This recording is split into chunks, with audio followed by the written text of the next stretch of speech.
Good evening and welcome to our nightly edition of Just the News, where we give you just the news in 10 minutes flat. It's the 8th of March, which means it's International Women's Day. Very happy Women's Day to all of you watching right now. Make sure you do remember to say something nice or make the day special for the women in your life. And for the women who are watching, thank you so much for your support and thank you for everything you do to make the world better. Let's get straight to it and take a look at the news for today. The state of Maharashtra is on edge with the spike in COVID cases. The health minister, in fact, has called the COVID situation in Maharashtra right now alarming. Maharashtra has recorded 11,141 new cases and 31 deaths on Sunday. This is the highest since October last year. Now, this comes as a concern for authorities because this is 10,000 cases a day for 3 consecutive days. The minister, Rajesh Tope, told NDTV that we've taken strict measures and lockdowns can be imposed if required in some districts. We've empowered district administrations to decide on lockdowns and people will need to adhere to the rules. He's also said that people are taking things for granted.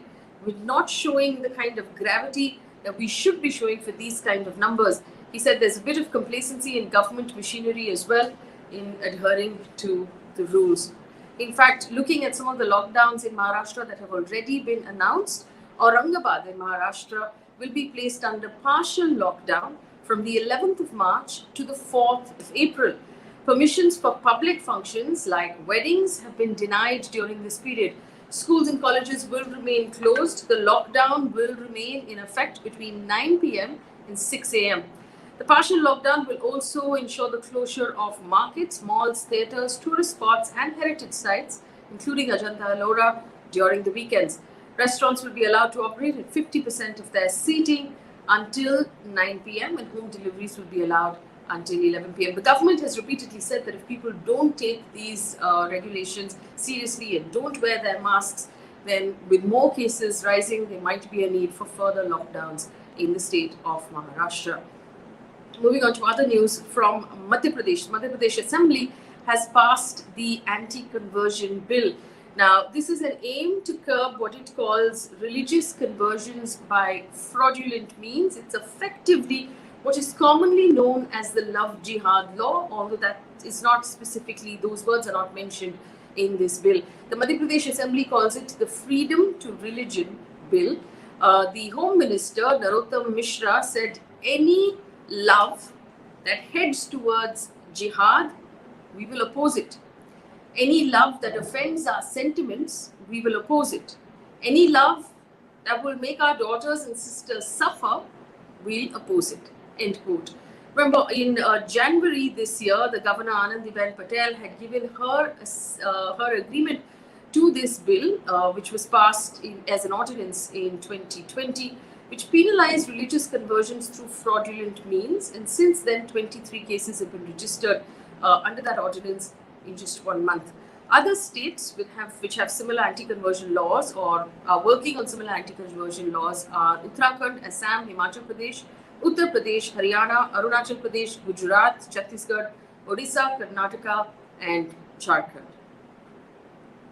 In Mumbai, the investigation into the death of Mansukh Hiren, the owner of the SUV, which was parked outside Mukesh Ambani's house with explosives, that investigation has been taken over by the National Investigation Agency.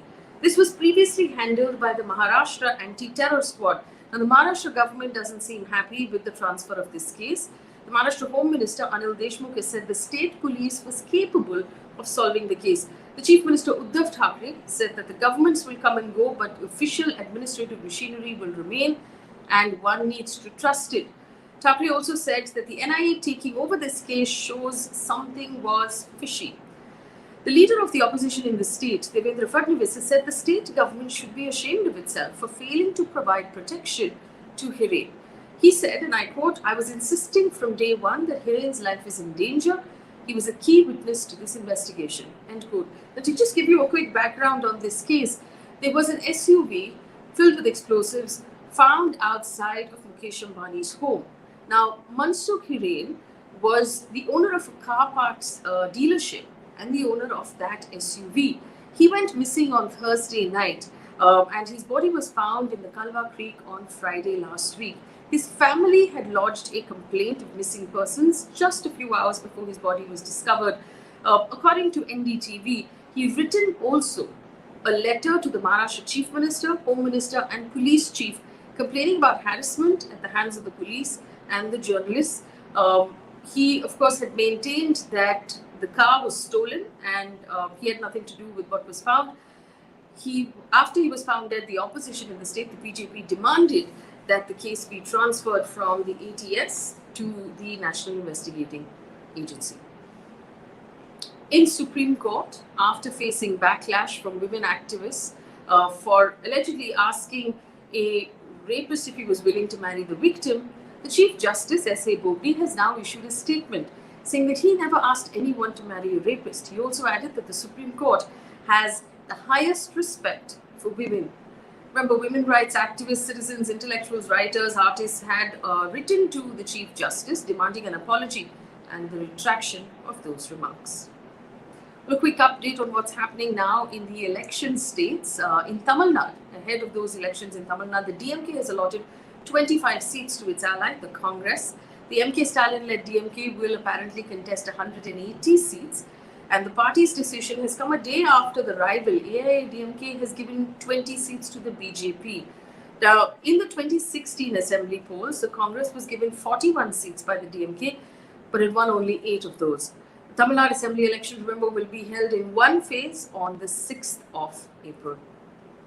Also, ahead of the Prime Minister Narendra Modi's massive rally in Bengal on Sunday, veteran actor Mithun Chakraborty joined the BJP and started his fresh new political journey. Remember, he was a Rajya Sabha MP with the Trinamool Congress until he resigned in 2016.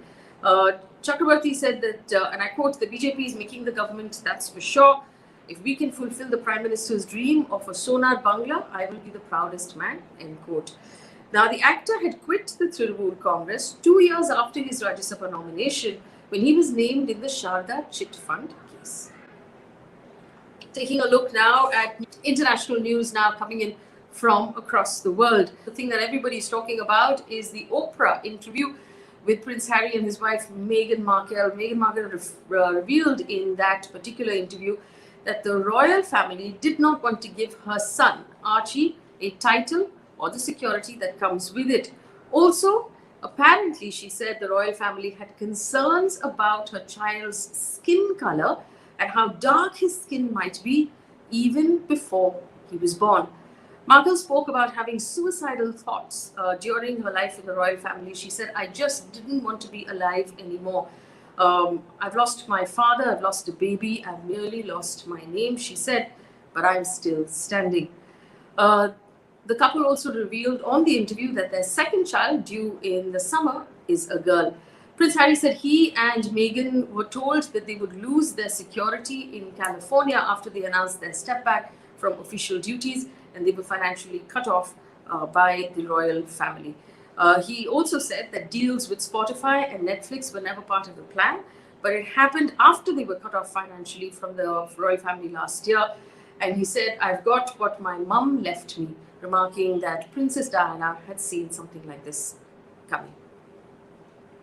In Switzerland will now follow France, Germany, Netherlands, Belgium, and Austria, banning women from wearing religious face coverings in public spaces, referring specifically to the hijab. This measure was passed with really a wafer-thin 51% of the votes. It won't ban people from covering their faces inside places of worship or for health and safety reasons, so for masks for the pandemic, for example, and there will be no exceptions for tourists either. The United Nations has reacted to this. The Human Rights Committee has said the measure is a violation of the human rights of Muslim women and could result in them being confined to their homes.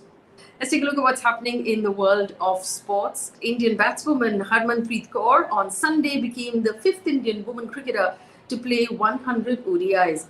Harmanpreet has achieved this milestone in the first ODI against South Africa in Lucknow. The vice captain joined Mithali Raj.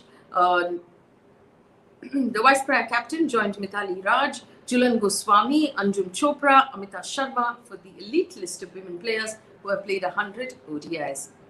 Also, the BCCI has announced the schedule for the Indian Premier League 2021. It's already been a year.